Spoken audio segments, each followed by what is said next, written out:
Hello जी, अस्सलाम वालेकुम। कैसे हैं आप सब लोग? उम्मीद करती हूँ जी आप सब खैरियत से होंगे। जहाँ रहें खुश रहें, आप बात रहें, आमीन सुम आमीन जी। आज का व्लॉग स्टार्ट हो रहा है कुछ शॉपिंग वॉपिंग से। आज हम लोग आए हुए थे इम्तियाज़ सुपर मार्केट, यहाँ से जी ग्रोसरी लेनी थी। ग्रोसरी हम लोग ले चुके हैं। इस वक्त यहाँ पर हो रही है बिलिंग, और जब जैसे ही बिलिंग हो जाएगी तो हम लोग पहुँच जाएंगे अपने घर। घर पहुँचने के बाद जी मैं आपको दिखाती हूँ कि मैं अपने जो घर का मंथली राशन होता है वो किस तरह रखती हूँ जी। आपको पता है आज हम थोड़ी बहुत बात करेंगे साफ़ सफाई पर, किचन के ऊपर साफ़ सफाई पर, क्योंकि किचन एक ऐसी जगह है जहाँ पर हम लोग अपने घर वालों के लिए खाना वाना बनाते हैं, जो कि साफ़ सुथरा रहना चाहिए, साफ़ सुथरा होना चाहिए जी। मैं इस चीज़ पर बहुत तवज्जो देती हूँ। तो यहाँ पर आप देख रहे हो जितना भी राशन था मैंने यहाँ पर ला कर रख दिया है। सबसे पहले जी मैंने जो डब्बों के अंदर जो मसाले वसाले मेरे थोड़े बहुत बचे हुए थे वो मैंने निकाल दिए हैं। निकाल कर वो मैंने डाल दिए हैं एक पेपर के ऊपर, और उसके बाद जो डब्बे थे उन्हें वॉश करके पंखे के नीचे रख दिया है। थोड़ी हवा लग गई है, अब मैं उनको कपड़े के साथ जो है सुखा रही हूँ, ताकि जितनी भी अंदर इनका गीलापन है वो अच्छे से ड्राई हो जाए। अच्छा जी, यहाँ पर मैं आप लोगों से एक बात शेयर करूँगी। जब भी आप मसालों के डब्बों को जो है वॉश करो, उनके अंदर जो बचे हुए मसाले होते हैं सबसे पहले तो उनको छानने के बाद जो है उनको पेपर के ऊपर डालें। यहाँ पर आप देख रहे हो मैंने उन मसालों को पेपर के ऊपर डाला है। ये कितने आसानी से फोल्ड हो रहे हैं, और फोल्ड होने के बाद डायरेक्ट ये डब्बे के अंदर जा रहे हैं। अगर आपके डब्बे का मुंह छोटा होगा, बड़ा होगा, जिस भी तरह का होगा, जब आप पेपर को फोल्ड करोगे तो ये मसाले आसानी के साथ उसमें चले जाते हैं। यही मसाले अगर आप किसी प्लेट में रखोगे, किसी बाउल में रखोगे, थाली में या फिर ट्रे में रखोगे, आप जिस टाइम इनको डब्बों में डालोगे तो मसाला जो है यहाँ वहाँ लगेगा, आपके हाथों के साथ लगेगा। वही जो हाथ हैं जाकर फिर आप अपने फेस पर लगाओगे या अपने बाजुओं पे लगाओगे। जाहिर सी बात है काम करते हुए हाथ यहाँ वहाँ लग जाते हैं, बहुत जलन होती है, और फिर आप काम करने में जो है डिस्टर्ब होते हो जी। तो अगर बाय चांस ऐसे हो भी जाए तो आप लोगों ने फ़ौरन सरसों का तेल लेना है, और लेने के बाद जो है जिस जगह पर आपको मसाला मिर्चें लगी हैं, जलन हो रही है, तो आपने फ़ौरन वहाँ पर सरसों का तेल लगा लेना है। तो इंशाल्लाह जो है वो जलन जो है वो दूर हो जाएगी। और आप देख रहे हो जो मसाले यहाँ पर ख़त्म हो गए थे मैं उनको नए सिरे से डाल रही हूँ, और जो पहले के थे मैंने उनको छाना है। छाने के बाद जो है थोड़ा सी धूप लगाई है, और उसके बाद जो है मैंने बॉक्स में इनको डाल दिया है, ताकि थोड़ा बहुत जो इसके अंदर सुसुरियाँ वगैरह हैं वो सब निकल जाएं।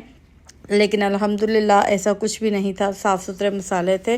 तो जी अब मैं इन बॉक्स को जो है फुल कर दूंगी, क्योंकि ये मेरे महीने का बॉक्स है, तो पूरे 1 महीने ये चल जाता है। बीच में अगर ख़त्म हो जाता है तो मैं फिर इनको दोबारा रिफ़िल कर लेती हूँ। तो मैंने बहुत सारी लड़कियाँ, बच्चियाँ, ख़वातीन ऐसी देखी हैं जो कि मसाले लेके आती हैं, या चीनी पत्ती कुछ भी उनका ख़त्म होता है या थोड़ा बहुत रहता है तो वो लाते रहते हैं और डालते रहते हैं। जो नीचे होता है मसाला या फिर चीनी पत्ती कुछ भी आप लोग यूज़ करते हो किचन की चीज़, तो वो नीचे ही दबती रहती है, और आप नई चीज़ ला के ऊपर डालते हो और उसे यूज़ करते रहते हो। तो ये बहुत गलत बात है, क्योंकि जो पुरानी चीज़ डब्बे में मौजूद होगी तो वो तो ख़राब ही हो जाएगी, उसमें सुरसुरियाँ भी लग जाएंगी, और ऐसे उसमें कीड़े पड़ जाते हैं जो कि दिखते नहीं हैं, और आप उसे ही फिर अपने खाने में डालते हो, और वो जो बाकी नए मसाले होते हैं अपने साथ उनको भी ख़राब कर देती हैं। लेकिन वो दिखते नहीं, आप मसाले डाल देते हो, उससे फिर बच्चों के, बड़ों के जो हैं पेट ख़राब हो जाते हैं। तो और ये जो है फिर आपके लिए ही परेशानी के बायस बनता है। इसलिए कोशिश किया करें, क्योंकि जब हम मसालों के जार इस्तेमाल करते हैं उस वक़्त हमारे हाथों के साथ घी भी लगता है, ऑयल भी लगता है, ये तमाम चीज़ें लगती हैं। लेकिन उस वक़्त जो है वो ऊपर से हम लोग डब्बों को पकड़ते हैं, और ऊपर से जब हम डस्टिंग करते हैं तो और दोबारा रखते हैं। मैं तो इस तरह करती हूँ। जब अब जैसे ये डब्बे मैंने बॉक्स निकाले हैं, मैं मिर्चें मसाले डालूँगी, तो अब मैं इसको एक बार साफ़ करके दोबारा अपनी जगह पर रखूँगी ऊपर से। जब मैं इसके ऊपर ढक्कन लगा दूँगी, क्योंकि मिर्चें या घी, ऑयल वगैरह मेरे हाथों के साथ कुछ भी लगा होगा तो लग जाएगा, तो मैं एक बार इसके ऊपर जो है कपड़ा लाजमी लगाऊंगी और फिर इसको अपनी जगह पे रखूँगी। ऊपर से समझो ये रोज़ ही साफ़ होते रहते हैं, लेकिन जो इस तरह की सफाई है मैं महीने बाद ही करती हूँ। और बहुत अच्छे तरीके से करती हूँ, जिसकी वजह से हर चीज़ जो है साफ़ सुथरी रहती है और खाना जो है वो भी साफ़ सुथरा पकता है और ना ही कोई बीमार होता है। अल्लाह का लाख लाख शुक्र है। और सब कुछ जो है आसानी से हो जाता है, क्योंकि अगर घर में कोई भी बीमार हो, बच्चे बड़े, तो पूरे घर को परेशानी उठानी पड़ती है। और सबसे मेन बात ये है घर पे खाना जब बनता है तो यही वजह होती है, साफ़ सुथरा बनता है, क्योंकि हम मसाले जो हैं अपने हाथों से यूज़ करते हैं, साफ़ सुथरे तरीके से रखे हुए होते हैं वो यूज़ करते हैं। वरना अगर साफ़ सफाई का ख्याल ना रखे तो फिर बंदा बाहर से ही खा के आ जाए। हमारे घर वाले बाहर का बहुत कम खाते हैं, लेकिन सुबह नाश्ते ही करके जाएंगे, शाम को घर आके खाएंगे, और वो भी हम लोग अगर साफ़ सुथरा नहीं बना के देंगे तो ये बहुत गलत बात हो जाती है और ख़ुद दिल को भी सुकून नहीं मिलता। इसलिए आप भी कोशिश किया करें, जब भी कुछ नई चीज़, या हर महीने या हर हफ्ते, कोई हफ्ते का राशन लेके आता है, कोई महीने का लेके आता है, जिस तरह जिसको आसानी लगती है। बास घर ऐसे भी होते हैं बेचारों कि वो दिहाड़ियाँ लगाते हैं, सारा दिन काम करते हैं, शाम को आते वक्त वो थोड़ा बहुत राशन पानी लेके आते हैं ताकि उनका अगले दिन का काम चल सके, उनके बच्चे और घर वाले जो हैं वो अगले दिन बना के खा सके। मैं तो हर वक्त अल्लाह से दुआ करती हूँ कि या अल्लाह जो गरीब हैं उन सबको इतना दे कि दिहाड़ी वाले जो दिहाड़ी लगाते हैं ना, उन पे बहुत तरस आता है। मेरी हर वक्त यही दुआ होती है कि अल्लाह इतना दे कि तेरे सिवा वो किसी के आगे हाथ ना फैलाएं। और यहाँ पर देख रहे हो, पहले जो ड्राई मसाले थे मैंने वो डाल दिए हैं। अब यहाँ पर दूसरा बॉक्स है, इसमें मैं डाल रही हूँ गरम मसाले। ये तमाम मसालों के जो बॉक्स हैं अलग-अलग से मैंने रखे हुए हैं, वो रोज़ के इस्तेमाल के हैं। और ये आपको पता है पुलाव में या फिर शोरबे वाले सालन में गरम मसाले जो हैं वो यूज़ होते हैं। अब ये तीसरा बॉक्स है, इसमें मैं साबुत मसाले डाल रही हूँ। वो गरम मसाले थे, जैसे कि ये साबुत लाल मिर्चें हैं, ज़ीरा है, सौंफ है।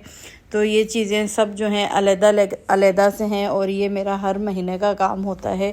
बस इतनी चीज़ लाती हूँ जो महीने के महीने ख़त्म हो जाती है। तो इतना ज़्यादा नहीं लाती कि 2-2 महीने चले और वो ख़राब होती रहे। छोटे पैकेट लाती हूँ ताकि ज़रूरत पड़ते पर हम लोग और भी ला सकते हैं। तो यहाँ पर देख रहे हो हर चीज़ साफ़ सुथरी हो गई है, तरीके से साफ़ हो गई है। तो इन चीज़ों पे जो है अच्छा खासा टाइम लग जाता है। जिस दिन मैंने ये सारा काम करना होता है, फिर जो बाकी जो घर के काम होते हैं वो फिर आराम सुकून से ही हो जाते हैं। वैसे तो हेल्पर आती है, झाड़ू पोछा और बर्तन के काम वही करती है। इस वक्त जो है मैं सुबह बच्ची को 8 बजे भेजा था और भेजने के बाद जो है मैं किचन में घुस गई थी और अपने ये काम करने लग गई थी। मैंने कहा जब हेल्पर आएगी वो अपने काम संभाल लेगी, तो मेरा जो काम है पहले मैं वो कर दूं। अगर मैं ये रख लेती, हेल्पर ये आके बर्तन धोती, मसालों वाले जार धोती, तो उसके बाद मेरा काम और ज़्यादा लंबा हो जाता है। यहाँ पर देख रहे हो जी, ये ग्रीन टी है, यानी लेमन ग्लास है। मैंने इसी में जो है छोटी इलायची भी डाल के रख दी है, दालचीनी स्टिक जो होती है वो भी डाल के रख दी है। सारी चीज़ें मैंने एक ही जार में डाल के रख दी हैं।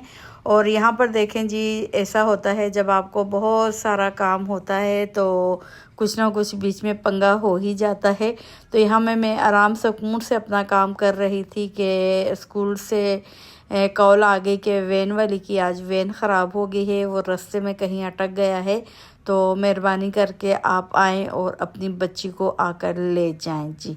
तो यहाँ पर जो शुक्र है काम ख़त्म हो गया था। हेल्पर भी आ गई थी, उसे साफ़ सफाई का काम कर लिया था। और अब मैं जा रही हूँ अपनी बेटी को लेने के लिए स्कूल, जो कि घर से काफ़ी दूर है। तो यहाँ पर जी अब घर वर करते हैं लाग, फिर चलते हैं बच्ची को लेके आते हैं, फिर देखते हैं जी क्या कुछ करने हैं या नहीं।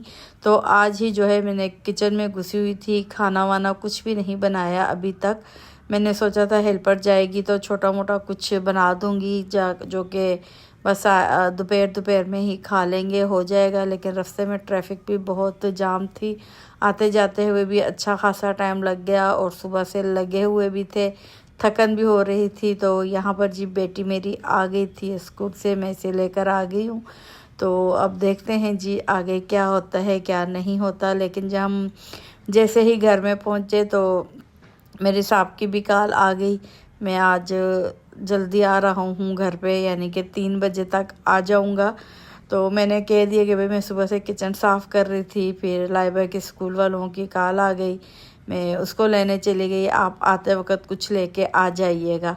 यानी कि मेरा मकसद था कुछ हलीम वलीम, कुछ निहारी शिहारी कि हम लोग खा लेंगे जी, काम हो जाएगा। लेकिन जी मेरे साहब यहाँ पर लेकर आए हैं गोलगप्पे, देख लें जी। ये फिर मैंने बोला ये क्या है, तो कहने लगे मैं समझा तूने खाना बनाया होगा, तो छोटी मोटी चीज़ें मंगवाई होंगी तो आप लोगों को अच्छे लगते हैं गोलगप्पे, मैं गोलगप्पे ही लेके आ गया। तो चलो जी अब ये खाओ, फिर शाम को देखते हैं, हिम्मत हुई तो बना लेना, वरना कुछ मंगा लेंगे या फिर चले जाएंगे। तो पजी यहाँ पर हम लोग अब खा रहे हैं गोलगप्पे वगैरह, तो एंजॉय कर रहे हैं। आप बताइएगा मेरा आज का व्लॉग आप लोगों को कैसा लगा। तो अच्छे खासे गोलगप्पे थे, पेट जो है फुल हो ही गया था हम लोगों का भी। तो बेटी को मैंने पराठा बना के दे दिया था, इससे पहले उसने पराठा खा लिया, मीठा पराठा बना के दिया था। तो अब हम लोग गोलगप्पे खा रहे थे। इसके बाद देखते हैं जब भूख लगेगी या फिर कुछ बना ही लूँगी। अब कुछ करना तो नहीं है, काम वाम नहीं बनाया तो मंगवा लेंगे या चले जाएंगे बाहर ही खाने के लिए। तो आप बताइएगा मेरा आज का व्लॉग आप लोगों को कैसा लगा। अगर आज हम बाहर गए रात को खाना खाने के लिए, तो कल के व्लॉग में आप लोगों को लाजमी मैं बताऊंगी। तो ये था मेरा आज का व्लॉग। आई होप आप लोगों को पसंद आया होगा। अगर पसंद आया है तो प्लीज़ लाइक शेयर सब्सक्राइब लाजमी कीजिएगा। तो अब मैं चाहूँगी आपसे इजाज़त, दुआओं में याद रखिएगा, अपना ख्याल रखिएगा। फिर मिलते हैं नए व्लॉग के साथ। ओके बाय, अल्लाह हाफिज़।